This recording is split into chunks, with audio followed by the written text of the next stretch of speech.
नमस्कार।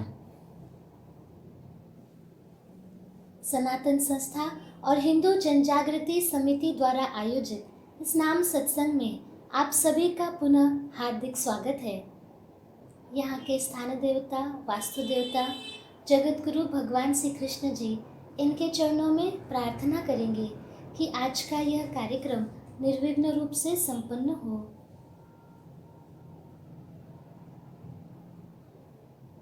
आज के सत्संग में हम नाम जप करते समय गति एवं उच्चारण इसका महत्व जानकर लेंगे। आप यदि यह नाम साधना के समय प्रयास करते हैं तो आपको निश्चित ही उसका लाभ होगा। अब हम नाम सत्संग का प्रारंभ करेंगे। सनातन संस्था के धर्म प्रचारक संत सद्गुरु नंद कुमार जादव जी हमारा मार्गदर्शन करेंगे और उसके पश्चात प्रत्यक्ष संतों के साथ हम सामूहिक नाम जप अर्थात अपने अपने स्थान पर एक साथ ही नाम जप करने का प्रयास करेंगे। अब मैं सनातन संस्था के धर्म प्रचारक संत सद्गुरु नंद कुमार जादव जी से प्रार्थना करती हूँ कि वे हमारा मार्गदर्शन करें। जी, मैं भगवान श्री कृष्ण जी के चरणों में वंदन करता हूँ। आप सभी से अनुरोध है कि आप अपने इष्ट देवता अथवा उपास्य देवता अथवा कुल देवता से प्रार्थना करें कि आज का यह कार्यक्रम हम निर्विघ्न रूप से सुन पाएं। सर्वप्रथम आज हम ईश्वर के प्रति भाव बढ़ाने वाली एक कथा सुनेंगे। एक कछुए ने प्रभु चरणों की महिमा सुनी और उनके चरणों में जाना चाहा। वह सभी से पूछने लगा, कहाँ जाऊँ, कैसे जाऊँ? मुझे प्रभु के चरणों में जाना है। परंतु किसी को कुछ पता ही नहीं था कि प्रभु चरण ढूंढने कहाँ जाना है। वो ढूंढता रहा। आखिर एक दिन उसे एक भक्त मिला जिसने उस नन्हे कछुए को अनंत क्षीर सागर में जाने को कहा और वहाँ जाने का मार्ग भी बताया। एक तो बेचारा कछुआ कछुए की चाल से ही चल पड़ा। चलते चलते वह सागर तट तक पहुँच ही गया। फिर तैरने लगा। आगे बढ़ता गया और आखिर एक दिन वहाँ पहुँच गया जहाँ प्रभु शेषशय्या पर थे और लक्ष्मी मैया भक्ति स्वरूप हो प्रभु के चरण दबा रही थी। कछुए ने प्रभु चरण छूने चाहे पर शेष जी और लक्ष्मी जी ने उसे ऐसा करने नहीं दिया। बेचारा कछुआ, उसकी सारी तपस्या अधूरी ही रह गई। इस समय प्रभु जी केवल मुस्कुराते रहे और यह सब देखते नारद सोचते रहे कि प्रभु ने अपने भक्त के साथ ऐसा अन्याय क्यों होने दिया। समय गुजरता रहा। दूसरे जन्म में वह कछुआ केवट बना। विष्णु भगवान श्री राम रूप में प्रकट हुए। लक्ष्मी माता सीता माता के रूप में और शेष जी लक्ष्मण के रूप में प्रकट हुए। तीनों एक दिन नदी तट पर आए और उन्होंने केवट को नदी पार करने को कहा। पर केवट बोला, यदि आप अपने पैर हमसे धुलवाओगे तो ही हम आपको पार ले जाएंगे। कहीं हमारी नाव ही अहिल्या की तरह नारी बन गई तो हम गरीबों के परिवार की रोटी ही छीन जाएगी। केवट ने प्रभु के चरण कमलों को धोने का सुख प्राप्त किया, प्रभु के चरण कमलों की वंदना की। इसी प्रकार समय गुजर गया। अगले जन्म में कछुआ अब सुदामा हुआ। प्रभु ने श्री कृष्ण का अवतार धारण किया और एक दिन सुदामा बना वह नन्हा कछुआ प्रभु से मिलने आया। धूल में लथपथ पैर, पाँव में कांटे चुभे हुए, खून बह रहा था, पैर कीचड़ से सने हुए, ऐसा वो पहुंचा। इस बार प्रभु ने स्वयं अपने हाथों से सुदामा के पैर धोए। रुक्मिणी माता जल लेकर आई। प्रभु की लीला अपरंपार है, इसलिए कहा गया है, भगवान के घर देर है पर अंधेर नहीं। हरि अनंत, हरि कथा भी अनंत। हरिभक्त कछुए के प्रारब्ध की तीव्रता अधिकतम थी, इसीलिए उसका उद्धार तीसरे जन्म में हुआ। इस कथा से हम यह सीख सकते हैं कि ईश्वर भक्ति की सुनते ही है और उसकी भक्ति का फल भी देते हैं। इसी प्रकार हम भी अगर प्रेम पूर्वक और श्रद्धा से नाम जप करते रहे तो ईश्वर हमारी क्यों नहीं सुनेंगे? जरूर सुनेंगे। अब हम नाम जप सत्संग के मुख्य विषय की ओर बढ़ेंगे। चिपरा जी, दर्शकों ने कुछ प्रश्न भेजे हैं तो देखेंगे। हाँ जी, भेजे हैं। अनेक लोगों के मन में प्रश्न होते हैं कि नाम जप की गति कैसे होनी चाहिए, इसके विषय में हमें विस्तार से बताइए। हाँ, नाम जप की गति कैसे होनी चाहिए ये विस्तार से बताता हूँ जी। अध्यात्म का एक सिद्धांत है कि प्रत्येक व्यक्ति को स्वयं की प्रकृति अर्थात पर्सनैलिटी के अनुसार साधना करनी चाहिए। ऐसा करने से उसकी आध्यात्मिक प्रगति शीघ्र होती है। प्रत्येक व्यक्ति को स्वयं की प्रकृति के अनुसार ही नाम जप की गति रखनी चाहिए। त्रिगुणों के अनुसार व्यक्ति की प्रकृति सत्वगुण प्रधान, रजोगुण प्रधान तथा तमोगुण प्रधान ऐसे 3 प्रकार की होती है। इस विषय को अधिक विस्तार से समझने हेतु पहले हम त्रिगुण क्या है यह विस्तार से समझ लेते हैं।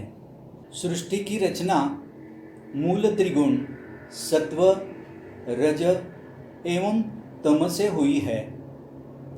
आधुनिक विज्ञान इससे अनभिज्ञ है। ये तीनों घटक सजीव, निर्जीव, स्थूल, सूक्ष्म ऐसे वस्तुओं में विद्यमान होते हैं। किसी भी वस्तु से प्रक्षेपित स्पंदन अर्थात वाइब्रेशन उसके सत्व, रज एवं तम घटकों की मात्रा पर निर्भर होते हैं। इससे प्रत्येक वस्तु का व्यवहार भी प्रभावित होता है। मनुष्य में इनकी मात्रा केवल साधना करने से ही परिवर्तित हो सकती है। आधुनिक विज्ञान के अनुसार सृष्टि स्थूल घटकों से बनी है, जैसे electron, proton, neutron, masons, gluons एवं क्वार्क्स। परंतु आध्यात्मिक स्तर पर सृष्टि उनसे भी अधिक मूल तत्वों से बनी है। इन मूल तत्वों को सूक्ष्म तत्व अर्थात त्रिगुण कहते हैं, जो हैं सत्व, रज और तम। त्रिगुण शब्द में त्रि अर्थात 3 तथा गुण अर्थात सूक्ष्म घटक।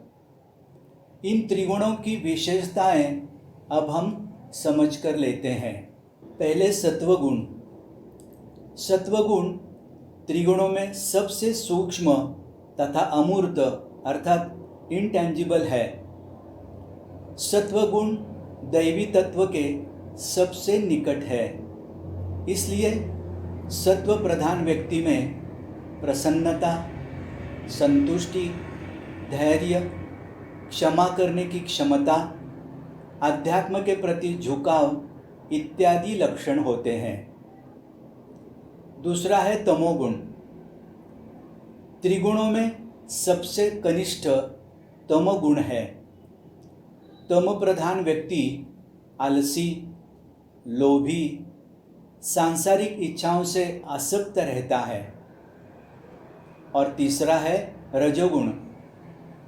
रजोगुण यह सत्व तथा तम को ऊर्जा प्रदान करता है तथा कर्म करवाता है। व्यक्ति यदि सात्विक हो तो सत्व प्रधान कर्म को ऊर्जा प्रदान करता है, और यदि व्यक्ति तामसिक हो तो तम प्रधान कर्म को ऊर्जा प्रदान करता है।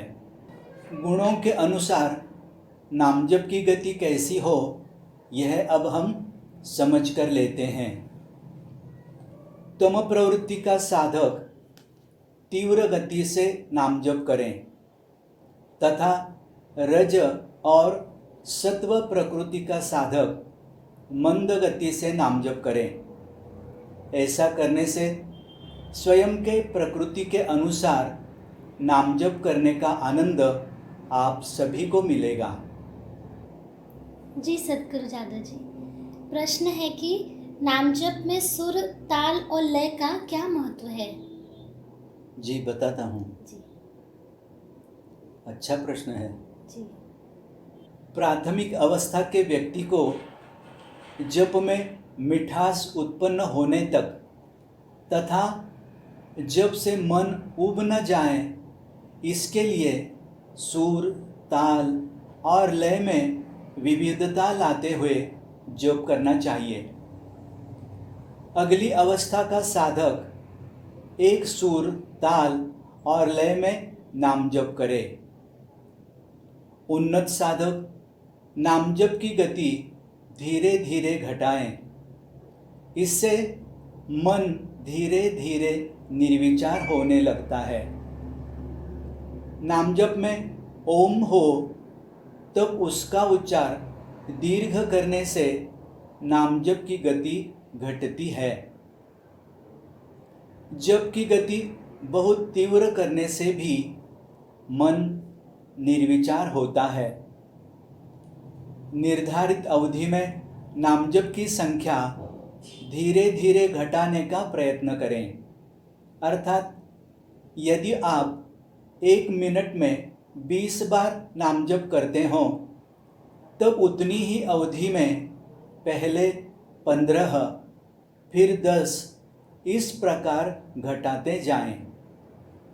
मन निर्विचार होने हेतु यह आवश्यक होता है। जी, आपने नामजप की गति तीव्र, मध्यम और मंद बताई। हाँ अलग अलग गति में नाम जप करने से कुछ अलग अलग लाभ भी होते हैं क्या? हाँ जी, होते हैं। अच्छा।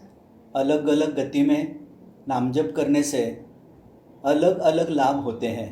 हाँ जी। हाँ, वराह पुराण के अनुसार पाप नष्ट करने के लिए शीघ्र गति से किया गया नाम जप उपयुक्त होता है। मध्यम गति का नाम जप शरीर, प्राण और मन को स्थिरता प्रदान करता है, परंतु आध्यात्मिक उन्नति के लिए मंद गति से नामजप करना ही उपयोगी होता है। कुछ लोग नामजप करते हैं, उसमें सुर ताल लय नहीं होता। उसका एक उदाहरण मैं दिखाता हूँ। श्री राम जय राम जय जय राम, श्री राम जय राम जय जय राम, श्री राम जय राम जय जय राम। इसमें सुर ताल लय नहीं है। अब मैं सुर ताल लय के साथ नाम जप करके दिखाता हूँ। श्री राम जय जय राम, श्री राम जय जय राम, श्री राम जय जय राम। इसमें सुर ताल लय है।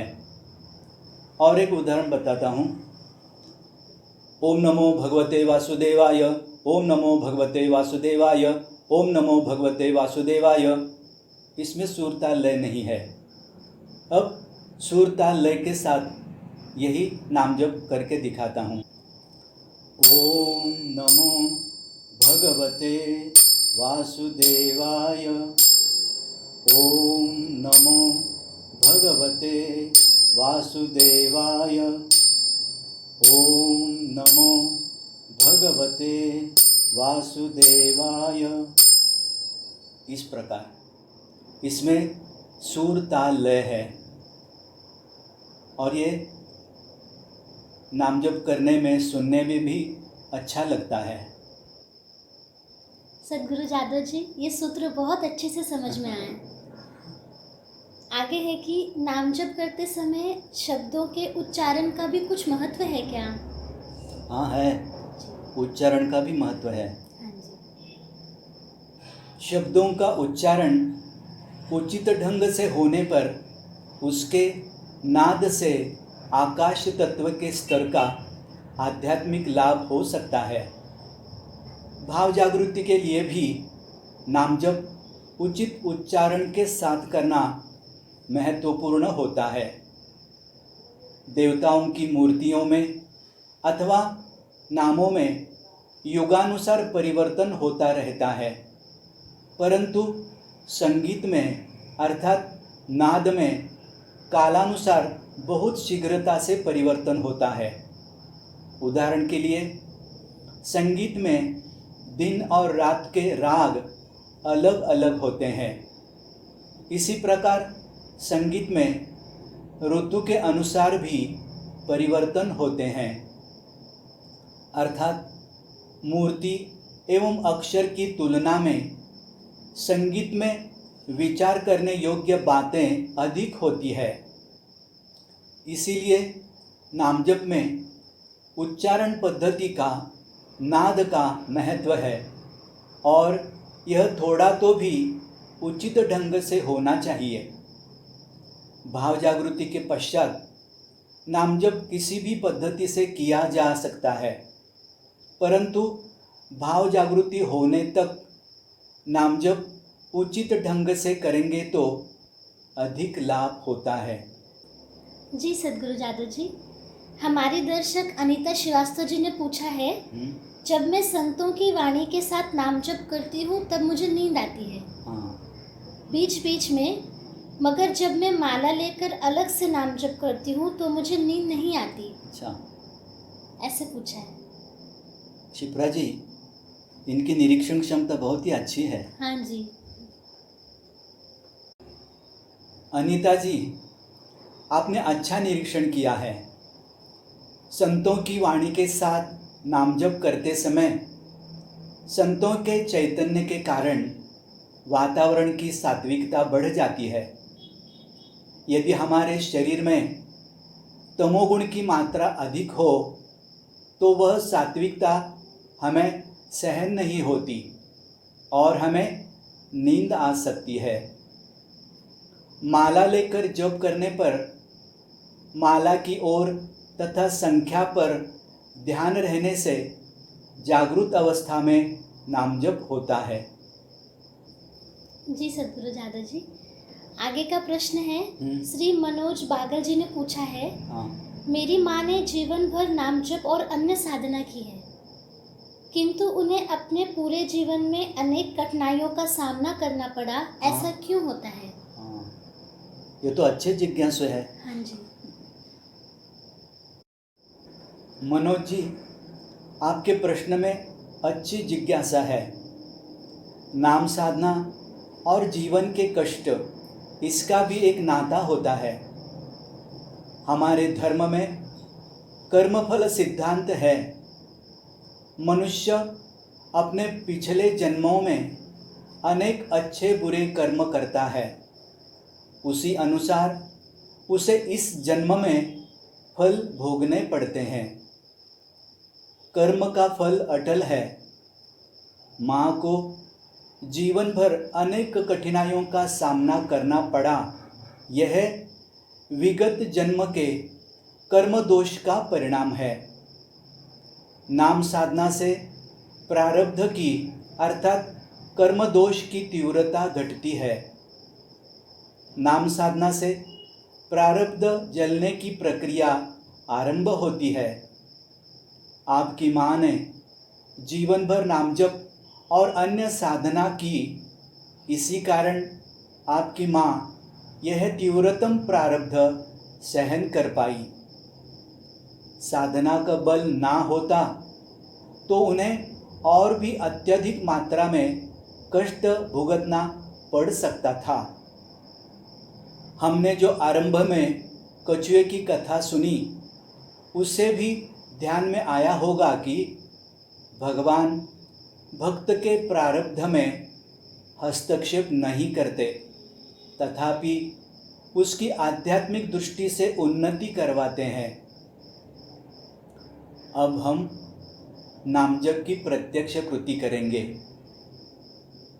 नामजप करते समय भगवान श्री कृष्ण के छायाचित्र की ओर देखकर मन का आलंबन यानी मन को एकाग्र करने का प्रयास करें। मन का आलंबन भगवान के चित्र पर करने से मन में आने वाले निरर्थक विचारों की मात्रा अल्प होती है और नामजप अधिक एकाग्रता से होता है। जिनकी प्रकृति आंखें बंद रखकर ध्यान की अवस्था में जप करने की है, वे उसी प्रकार से भी जप कर सकते हैं। नाम जप करने के बाद मन को कैसे लगा, इसका भी हम स्वयं का निरीक्षण करेंगे। और अब नामजप के संबंधी अधिक सूचनाएं श्रीमती क्षिप्रा जी हमें देंगी। नमस्कार। अब हम यहाँ पर भगवान श्री कृष्ण जी का नाम जप सामूहिक रूप से करेंगे। उसके लिए यहाँ एक ऑडियो लगाया जाएगा। ये ऑडियो सनातन संस्था की संत सद्गुरु श्रीमती अंजलि गाडगिल जी द्वारा ध्वनि मुद्रित है। यह इस ऑडियो की विशेषता है। यदि आपको अन्य किसी देवता का नाम जप करना हो तो आप ऑडियो म्यूट कर सकते हैं और नाम जप कर सकते हैं। नाम जप का समय पूरा होने के पश्चात हम आपको सूचित करेंगे। ईश्वर की कृपा से हमें संतों की प्रत्यक्ष वंदनीय उपस्थिति में नाम जप करने का अवसर मिल रहा है। तो चलिए हम सभी प्रत्यक्ष रूप से नाम जप करते हैं।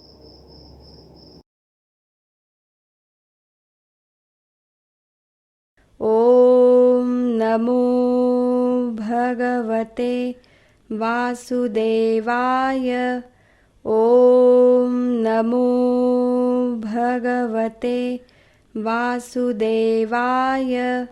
ॐ नमो भगवते वासुदेवाय। ॐ नमो भगवते वासुदेवाय। ॐ नमो भगवते वासुदेवाय। ॐ नमो भगवते वासुदेवाय। ॐ नमो भगवते वासुदेवाय। ॐ नमो भगवते वासुदेवाय। ॐ नमो भगवते वासुदेवाय। ॐ नमो भगवते वासुदेवाय। ॐ नमो भगवते वासुदेवाय।